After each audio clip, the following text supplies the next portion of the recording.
Just do it! Just grow! Just do it! Just fucking grow, little sapling. Oh, I'm in a tree. Oh. Hello there. You just caught me in the middle of a psychotic break thanks to these trees. I was focusing on my inner Shia LaBeouf. Hello. Welcome to post-apocalyptic Earth here in Minecraft. I'm Esh. Welcome to EchPlays.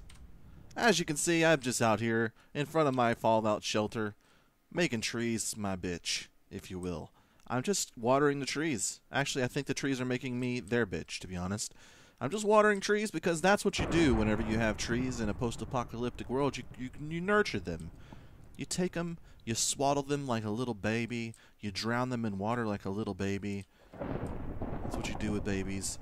And now look at it. We got 4 fully grown adult, or at least adolescent trees that we're going to just, let's be honest, we're going to murder these bastards hardcore with an axe at some point.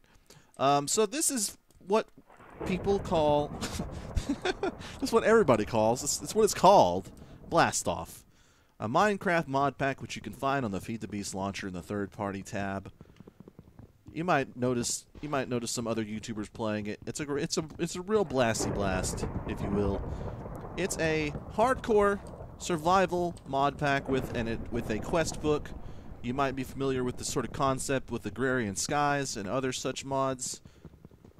And we're going to be surviving post-apocalyptic Earth until we eventually, wait for it, blast off and go somewhere else. Because apparently humanity left Earth because it was ruined and went all across the galaxy in different ships and so forth. So they're all over the place out in outer space.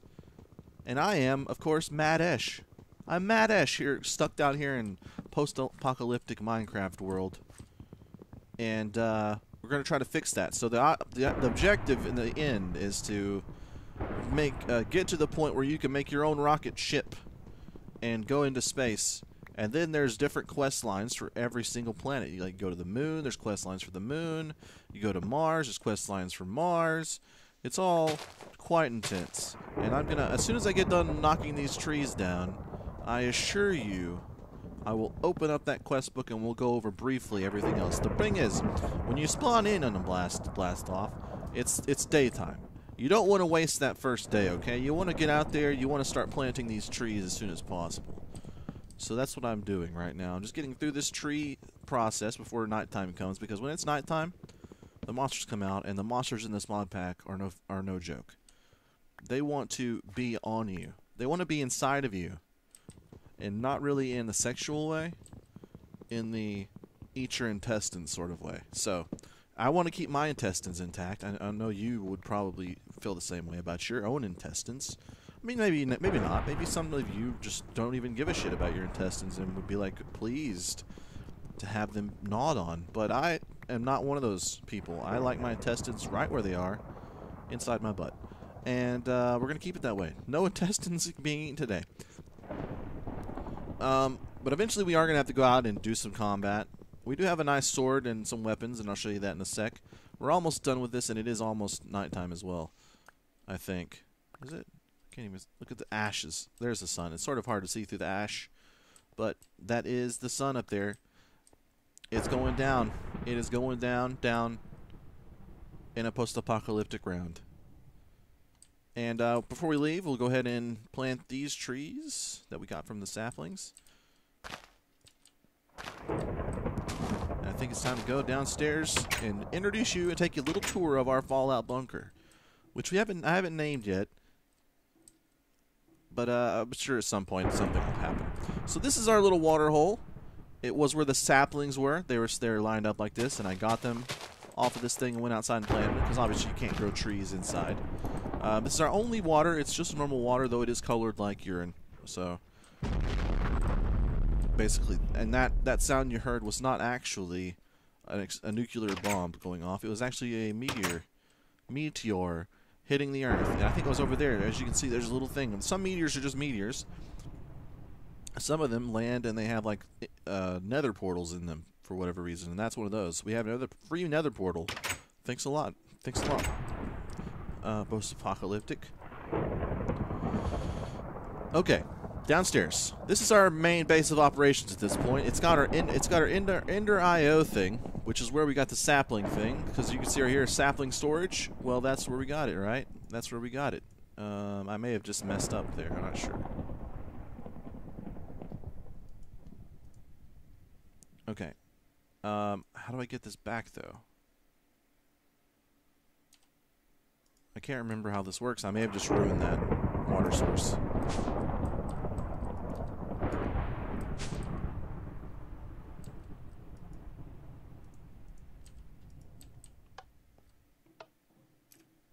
No, it's back. Fucking thank God.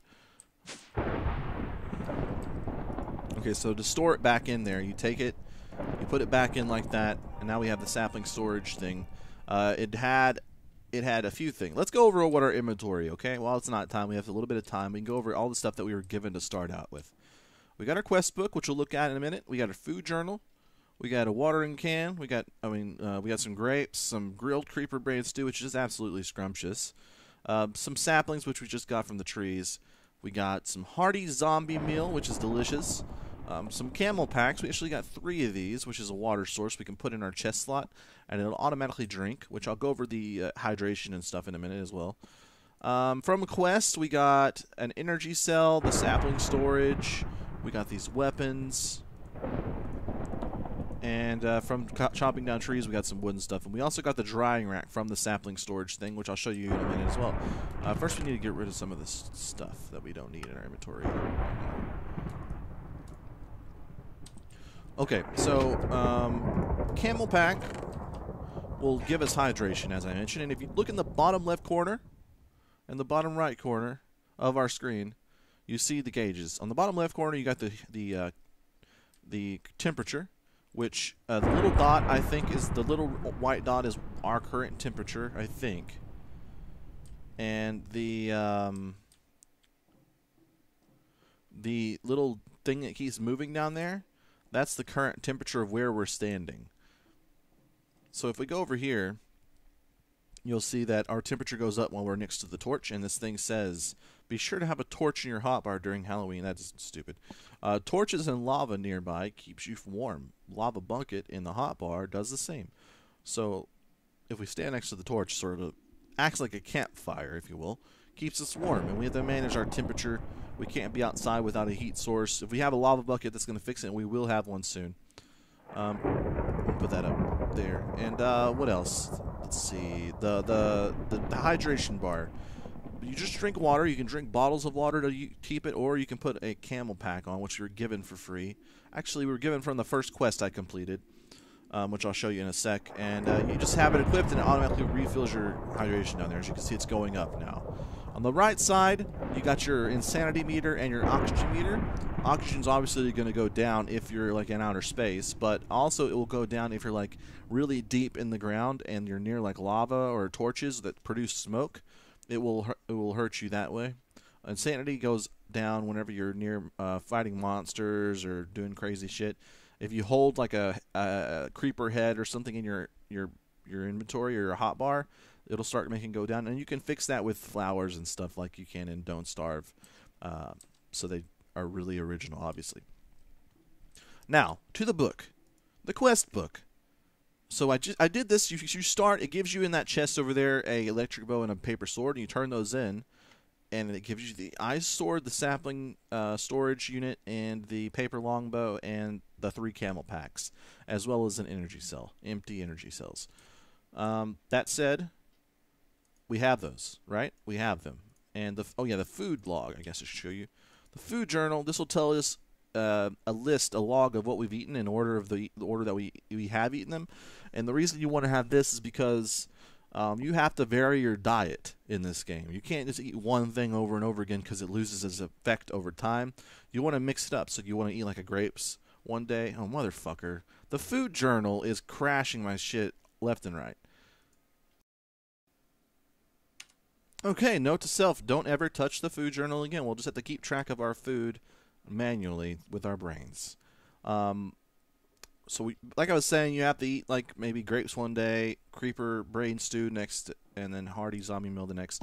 And you don't have to eat as often, it doesn't seem. because it doesn't make sense that you would have to eat like every 2 seconds in real life. Okay, fine.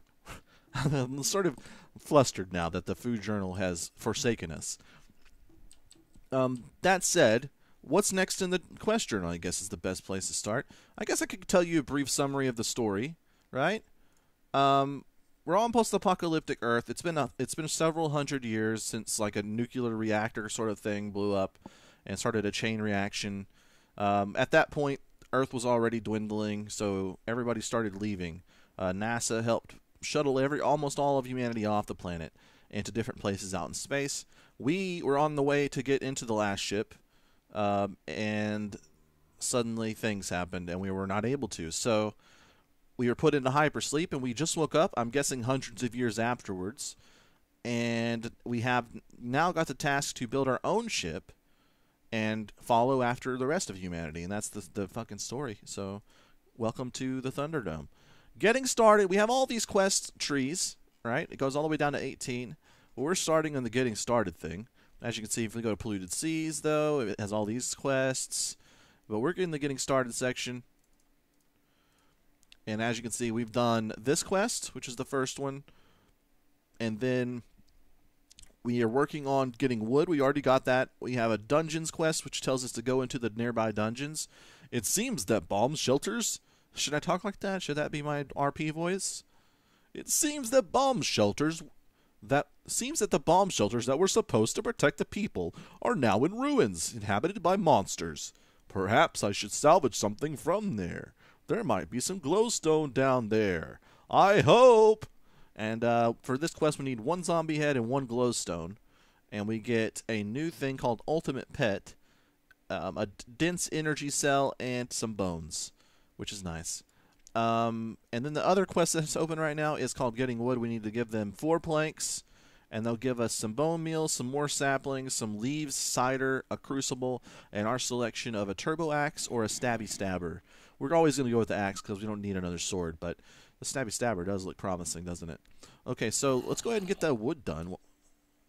We're just waiting right now at this point for the sun to come out and start burning the zombies. We'll go around and collect their meats and clear the area of any stragglers, because some of them have hats on that keeps them from burning, and obviously spiders don't die in the sun. We'll have to get a few kills in. But first, let's manually submit this oak wood and claim our effing reward. Boom. Now we have a sweet-ass axe called a turbo axe, which I'm all about turbos. And those things will cut down an entire tree at once, I think. Okay, now we have a whole slew of other quests unlocked, one of which we can maybe turn in actually right now. We need 16 logs. Is that what that is? Yeah. So let's just turn that in right now. And we get either some mushrooms or mycelium. I think a mycelium is probably a good investment for later. Like, where are we ever going to get mycelium if not from here? And mushrooms, I fucking hate mushrooms. They're so finicky to grow. So let's just claim the mycelium. We also get a lava bucket, which is the aforementioned lava bucket, allowing us to sort of carry it around while we're outside in our hotbar. And as long as it's in our hotbar, it will keep us warm and stuff. Okay, so let's see. We need to put our mycelium up. We need to put our crucible up until we need it. Crucible does do stuff. It makes lava, doesn't it? Like if we put lava beneath it, or maybe a torch actually would probably work fine. If we put it, so if I go ahead and sit and turn the rest of these into wooden planks, and I went like this, and I put the, don't burn yet, you son of a bitch. Torches catch things on fire. That's a thing in this.